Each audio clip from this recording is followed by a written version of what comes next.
Please, please don't put Fractal to 1. Please don't put Fractal to 1. No! Wait. We're Banlist.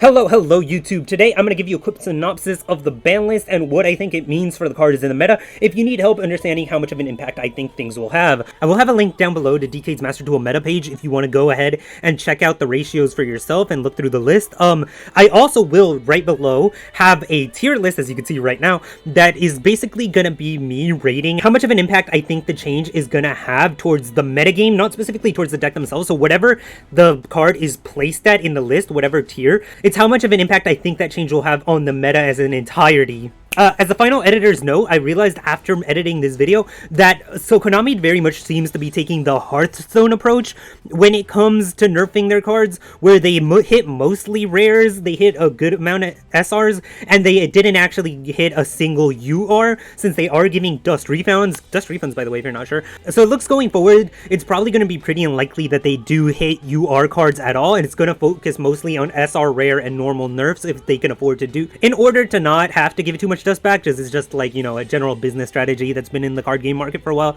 Anyways, that's a rundown. Let's go ahead and get into the explanations. First off, we have Ben 10 and Golden Lounge down to 1. Now, the hit of Ben 10 down to 1 really isn't going to change anything for the deck. They're just going to up Preparation of Rites, probably up to 3, since it's essentially another copy of Ben 10, and most lists aren't running Preparation of Rites at 3 right now. So this, while it's going to let the deck extend a bit less and do less crazy things by abusing how many times they use this in a turn, it's still really easily searchable, and I don't think it's going to nerf the power level of Drytron basically at all.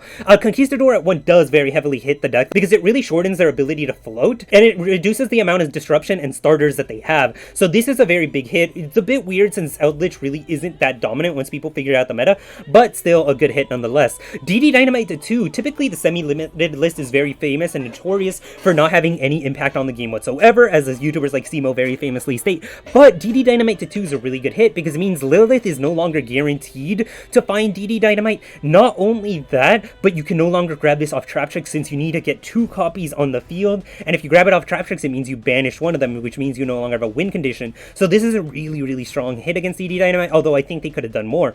Sekka's Light to 2. This is kind of a big one as well, because in order to run Sekka's Light, you need to fully commit not running spells and traps. So meaning it's at 2 of this non-searchable card really does mean you're going to see it less often, and maybe it's not worth it running a Sekka's Light deck. But again, this is just a clear hit to add Emancipator.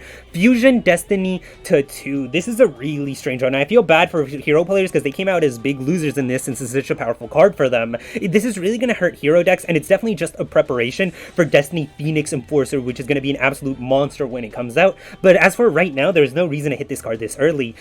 Torn Scales. Again, another roundabout way to hit a deck. This is hitting Rongo combos. I don't think Torn Scales really deserved it. I think they should have just gone for it and banned the Rongo. This really isn't going to affect the consistency of Rongo that much either. And even though this card is integral to the Rongo combo, again, putting it to 2 really, I don't think will make much of an effect that people will notice, since this isn't a necessary starter for the combo.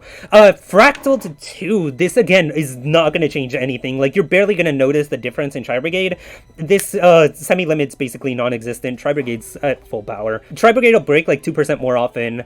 The Roshi Lao Lao, again, another weird roundabout way to hit True King of all calamities. I don't think that this is the right way to go for True King, honestly, because even though this is really important for making the True King, it would have been more of an impact if they semi-limited Lulu than hitting the Roshi, because Lulu just lets you search the Roshi. The Roshi is just insanely easy to search, and this does absolutely nothing. Again, this is another one of those semi-limits you won't even notice. Cobalt Sparrow to 2, again, something else that you won't notice at all. I think that they should have hit Recital Sterling to 1 copy if they wanted players to notice. Yes, that's 2 semi-limits for Bird Up, but again, you're really not going to notice this at all. Roxy's to 2. A weird nerf, kind of not nerf. This doesn't really hit Adamancepators because a lot of Adamancepators list in the TCG already chose Roxy's as the one that gets cut down to 2, so this is an obvious nerf to Adamancipator. It's good hitting Prankids a little bit for the future since it's going to be an absolute powerhouse like it is in the TCG. TCG right now, later down the line. But again, as a way to hit Emancipator, it's okay since they hit so many of its cards. And last, the Analyzer, it's really clear that they don't want to hit the best cards. They would have hit Researcher down to 2 if that was the case. But Analyzer to 2, again, isn't really doing too much on its own. But considering they hit 3 cards, I will say at Emancipator will see a notable decrease in power, although it will still be very good. And lastly, we have the Red Eyes Metal Dragon. This card could have gone to 5 to 3. It really doesn't matter.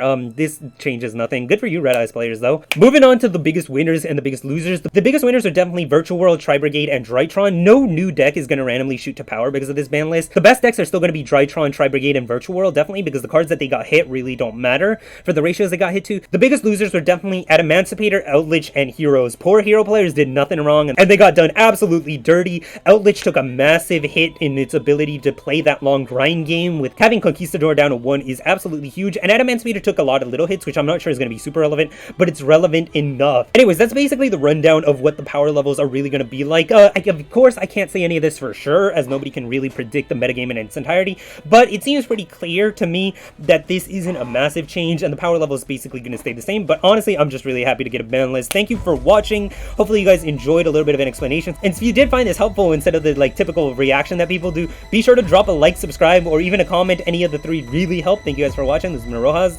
signing out.